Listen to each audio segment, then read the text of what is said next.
अस्सलाम वालेकुम दोस्तों, welcome to my organic plants garden. दोस्तों, आज की इस वीडियो में हम बात करेंगे कि सर्दी के मौसम में हमें ऐसी कौन सी खाद देनी चाहिए ताकि पौधे जो है वो जल्दी ग्रो करें और वो खुश्क भी ना हों, ड्राई भी ना हों और उनके ऊपर काफ़ी सारी जो फूल पत्तियों का सिलसिला है वो भी लगातार जारी रहे। तो इस वीडियो में मैं आपके साथ बेहतरीन केयर टिप्स भी शेयर करूंगा, लेकिन केयर टिप्स के साथ साथ हम एक ऐसी खाद का इस्तेमाल करने वाले हैं जो हमारे पौधों को हेल्दी बनाएगी, जड़ों को मजबूत बनाएगी और पौधों की मिट्टी के अंदर फर्टिलिटी को बढ़ाएगी। तो आप भी इस तरह की खाद का इस्तेमाल कर सकते हैं और अपने पौधों को फिर से हरा भरा बना सकते हैं और इन्हें ड्राई होने से बचा सकते हैं। इस खाद का इस्तेमाल अमूमन सर्दी के मौसम में करना बहुत बेहतर रहता है, क्योंकि इससे हमारे पौधों को एक तो काफ़ी सारे न्यूट्रिएंट्स मिलते हैं, क्योंकि इस खाद को इस्तेमाल करने से हमारे पौधों को मिलेगा नाइट्रोजन, फास्फोरस और पोटेशियम। तो इसको इस्तेमाल करने का तरीका क्या है, ये खाद आपको कहाँ से मिलेगी, मुकम्मल इन्फॉर्मेशन के लिए आप वीडियो को एंड तक देखें। और अगर आप हमारे चैनल पे नए हैं और आपने अभी तक चैनल को सब्सक्राइब नहीं किया तो जल्दी से भाई के चैनल को लाइक कर दें, सब्सक्राइब कर दें और साथ में बेल आइकन के बटन को प्रेस कर दें ताकि गार्डनिंग से जुड़ी जो भी वीडियो अपलोड हो तो उसका नोटिफिकेशन आप तक पहुँच सके। तो चलिए दोस्तों, वीडियो को शुरू करते हैं। तो दोस्तों, कुछ अहम केयर टिप्स जिनके ऊपर हमारी तवज्जो कम होती है या हमारी मिस्टेक होती है, जिसमें क्या होता है कि गार्डन के लगे हुए जितने भी पौधे होते हैं वो धीरे धीरे ड्राई हो जाते हैं। सर्दी के मौसम में काफ़ी सारे एक्सटर्नल फैक्टर्स होते हैं जो हमारे पौधों के ऊपर बराह रास्त असरअंदाज होते हैं और उनसे हमने पौधों को कैसे प्रोटेक्ट करना है। और साथ साथ में ऐसे मौसम में जहाँ टेम्परेचर जो है वो 13 डिग्री सेल्सियस तक होता है, तो इसमें हम पौधों को ऐसी कौन सी खाद दें ताकि हमारे पौधों की ग्रोथ भी चलती रहे और वो ड्राई ना हो। तो दोस्तों, सबसे पहला काम आपने यही करना है कि पौधों की मिट्टी में आपने गुड़ाई करनी है। सबसे इम्पोर्टेंट काम यही है गुड़ाई करना। अगर आपके पौधों की मिट्टी हार्ड हो जाती है, सख्त हो जाती है, तो फिर आपके पौधों की जड़ें जो है अंदर से न्यूट्रिएंट्स को इनटेक करने में फ़ेल हो जाती हैं और धीरे धीरे आपके पौधों की जड़ें अंदर ही अंदर ड्राई हो जाती हैं और वो मर जाती हैं। तो दोस्तों, गुड़ाई करना बहुत ज़रूरी है। आप देख सकते हैं कुछ इस तरीके से मिट्टी को आपने हल्का सा भुरभुरा रखना है, कुछ इस तरीके से। और मिट्टी आपके पौधों की जितनी सॉफ्ट होगी, भुरभुरी होगी, उस हिसाब से आपके पौधों की जड़ें जो है वो अच्छे से न्यूट्रिएंट्स को इनटेक करते रहते हैं और लगातार पौधों की ग्रोथ जो है वो चलती रहती है। लेकिन जब आपके पौधों की मिट्टी हार्ड हो जाती है, और इसका सबसे बड़ा फैक्टर ये होता है कि आप पौधों में ज़्यादा पानी देते हैं, ओवर वाटरिंग करते हैं और फिर उसके बाद आप गुड़ाई नहीं करते। पानी जब देते हैं, क्योंकि मिट्टी आपके पौधों की नॉर्मल नहीं होती और वो बहुत जल्दी खुश्क हो जाती है, और ऐसी मिट्टी के अंदर पानी जो है सरफेस के ऊपर ठहर जाता है। तो ऐसी मिट्टी का टेक्सचर आपने तैयार नहीं करना, बल्कि भल मिट्टी आप इस्तेमाल करें। भल मिट्टी आप लें, अगर कोई भी आप नॉर्मल गार्डन सॉइल इस्तेमाल कर रहे हैं तो उसके अंदर रेत शामिल करें ताकि आपके पौधों की मिट्टी पोरस बने और वो जमे नहीं।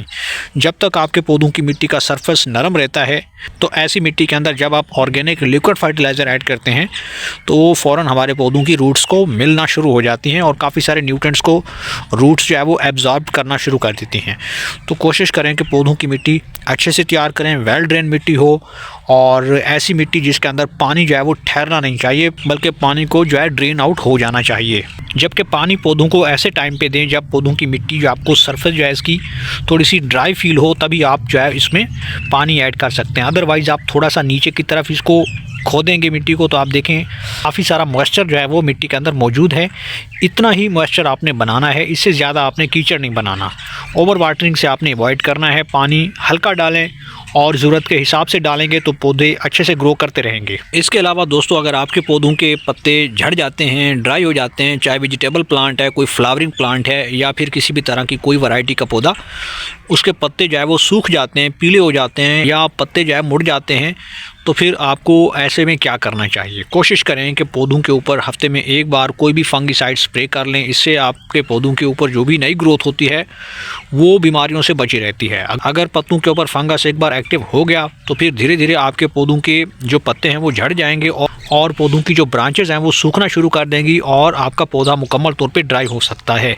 तो इसके लिए आप कोशिश करें कि रात के वक्त चूँकि ठंड पड़ती है और वाटर वेपर्स पौधों की पत्तियों के ऊपर पड़े होते हैं, जब धूप निकलती है या हवा चलती है तो वो वैसे ड्राई हो जाता है। लेकिन इस ड्राई होने की वजह से क्या होता है कि पौधों की पत्तियों के ऊपर फंगस एक्टिव हो जाता है या वायरल डिजीज़ आ जाती हैं, जिससे आपके पौधों के पत्ते मुड़ जाते हैं, पीले हो जाते हैं या ड्राई हो जाते हैं।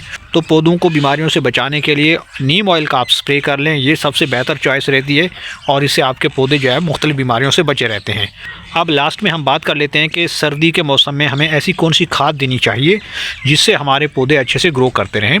चाहे आपके पास गमला जो है वो छोटा है या बड़ा है, उस हिसाब से आपने खाद देनी होती है। अगर आप ओवर फर्टिलाइजिंग करेंगे, ज़्यादा खाद डाल देंगे, तभी आपके पौधे को नुकसान पहुंचा सकती है।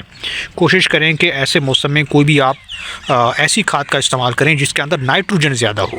नाइट्रोजन जब आप पौधों को देते हैं तो उससे आपके पौधों की पत्तियों के ऊपर काफ़ी सारी हरियाली बनी रहती है, लश ग्रीन रहते हैं पौधे और ये सूखने से बचे रहते हैं। तो विंटर सीज़न में आपने इस खाद का इस्तेमाल करना है। अब ये खाद क्या है? यह है सरसों की खली, जो कि आपको किसी भी गार्डनिंग स्टोर से आसानी से मिल जाता है और इसका इस्तेमाल करके हम अपने पौधों की ग्रोथ को बढ़ा सकते हैं, क्योंकि इसके अंदर नाइट्रोजन है, फास्फोरस है और पोटेशियम है। इस फर्टिलाइज़र को अगर आप विंटर सीज़न के दौरान इस्तेमाल करते हैं तो पौधों की ग्रोथ बिल्कुल भी नहीं रुकेगी। तो इसके इस्तेमाल का तरीका बहुत ही सिंपल है। आप या तो इसे पानी के अंदर घोल के इस्तेमाल कर सकते हैं, यानी कि उसका लिक्विड बना लें, या फिर आप जो है इस तरीके से पाउडर फॉर्म में लेके जो है कम से कम 1 या आधा चम्मच लेके, जो भी गमले का साइज़ है उस हिसाब से आपने लेना है। मेरे पास चूँकि 12 इंच का गमला है और इसके अंदर मैं हाफ़ चम्मच ये सरसों की खली का जो पाउडर है ये इस्तेमाल कर रहा हूँ। बेस ऑफ द प्लांट के पास में ही इस तरीके से आपने इसको स्प्रिंकल कर देना है।